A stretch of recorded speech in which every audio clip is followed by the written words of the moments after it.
प्रदेश कार्यालय लखनऊ में यूपी में पार्टी के खासकर ओबीसी समाज व अल्पसंख्यक समाज में से मुस्लिम समाज एवं जाट समाज के मुख्य सेक्टर व मंडल सेक्टर स्तर के वरिष्ठ पदाधिकारियों की ये अति महत्वपूर्ण बैठक बुलाई गई है, जिनको प्रदेश की केवल सुरक्षित विधानसभा की सीटों पर अपने अपने समाज को बीएसपी में जोड़ने की विशेष जिम्मेवारी सौंपी गई है। इनके साथ साथ प्रदेश की सामान्य विधानसभा की सीटों पर भी अलग से इन वर्गों के अन्य लोगों को भी लगाया हुआ है, जिनकी मैं पिछले महीने समीक्षा कर चुकी हूँ। लेकिन आज ऐसी विधानसभा की सीटों पर लगे जिन पदाधिकारियों को बुलाया गया है, ये सभी पदाधिकारी पिछले कई महीनों से अपने अपने क्षेत्र में इस कार्य में पूरे जी जान से लगे हैं और आज मेरे खुद के द्वारा इनके कार्यों की गहन समीक्षा करने के लिए ही इन्हें प्रदेश कार्यालय लखनऊ में बुलाया गया है। वैसे आप लोगों को ओबीसी वर्गों के बारे में ये मालूम होना चाहिए कि आज यूपी सहित पूरे देश में अति पिछड़े वर्गों के लोगों को विशेषकर शिक्षा एवं सरकारी नौकरियों आदि में जो इन्हें आरक्षण संबंधी सुविधाएं मिली हैं, तो ये सब वास्तव में पूरी की पूरी देन देश के करोड़ों दलितों, आदिवासियों एवं अन्य पिछड़े वर्गों के मसीहा व भारतीय संविधान के मूल निर्माता परम पूज्य बाबा साहब डॉक्टर भीमराव अंबेडकर की ही है, जिनकी कृपा से ही संविधान में अनुच्छेद 340 के तहत इनको ये सुविधा देने के लिए तब फिर कमीशन बना। लेकिन इस मामले में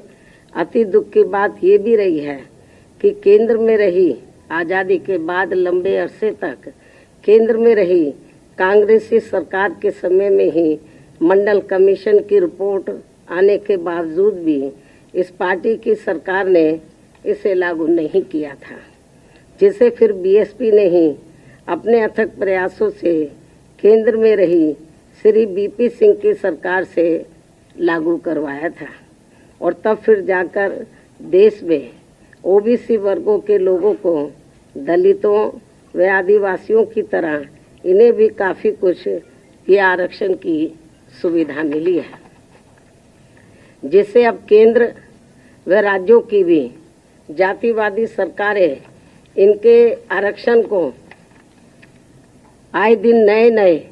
नियम व कानून आदि बना के तथा कोर्ट कचहरी आदि का भी सहारा लेकर प्रभावहीन बनाने में लगी है। यही हाल हमें यहाँ इन वर्गों का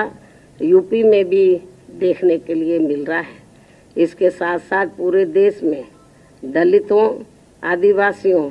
व अन्य पिछड़े वर्गों के लोगों के साथ हर स्तर पर हो रही जुल्म जाति भी अभी तक पूरे तौर से बंद नहीं हुई है। इसके अलावा ओबीसी समाज की केंद्र की सरकार से जो इनकी अलग से जातिगत जनगणना कराने की मांग चल रही है, जिससे बीएसपी पूरे तौर से सहमत है,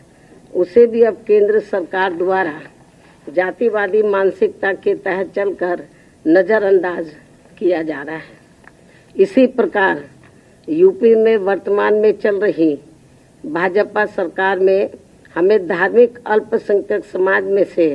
खासकर मुस्लिम समाज के लोग भी हर मामले में व हर स्तर पर काफ़ी ज़्यादा दुखी नज़र आते हैं। इस सरकार में अब इनकी तरक्की होनी भी लगभग बंद सी हो गई है। ज़्यादातर फर्जी मुकदमों में फंसा के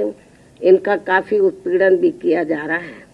साथ ही नए नए नियमों व कानूनों के तहत इनमें दहशत भी काफ़ी पैदा की जा रही है, जो ये सब मेरी सरकार में कतई भी नहीं हुआ है। ये बात भी सर्वविदित है। लेकिन इससे बीजेपी का बीजेपी का इनके प्रति सोतेला रवैया भी साफ नजर आता है, जबकि बीएसपी की रही सरकार में इनकी तरक्की के साथ साथ इनके जान माल आदि की भी पूरी हिफाजत की गई है। इनके साथ साथ जाट समाज के लोगों की भी तरक्की का पूरा ध्यान रखा गया है।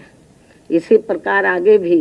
यहाँ बीएसपी की सरकार बनने पर इन सभी वर्गों के हित व कल्याण का पूरा ध्यान रखा जाएगा और इन सब के बारे में प्रदेश में पार्टी के ओबीसी व जाट समाज एवं मुस्लिम समाज के आज आए हुए हैं सभी पदाधिकारी अपने अपने समाज की छोटी बैठकों के जरिए ये सब बातें काफ़ी कुछ बता रहे हैं, जिसके कारण इन वर्गों के लोग बड़ी संख्या में पार्टी से जुड़े हैं। अंत में अब मैं यही कहना चाहती हूँ, इस बार चुनाव में बीएसपी की सरकार बनने पर हर मामले में व हर स्तर पर प्रदेश के अति पिछड़े वर्गों के साथ साथ मुस्लिम एवं जाट समाज के लोगों के भी हित व कल्याण का बीएसपी की यहाँ पूर्व में रही सरकार की तरह ही फिर से पूरा ध्यान रखा जाएगा। इस विश्वास के साथ ही अब मैं अपनी बात यही समाप्त करती हूँ। धन्यवाद।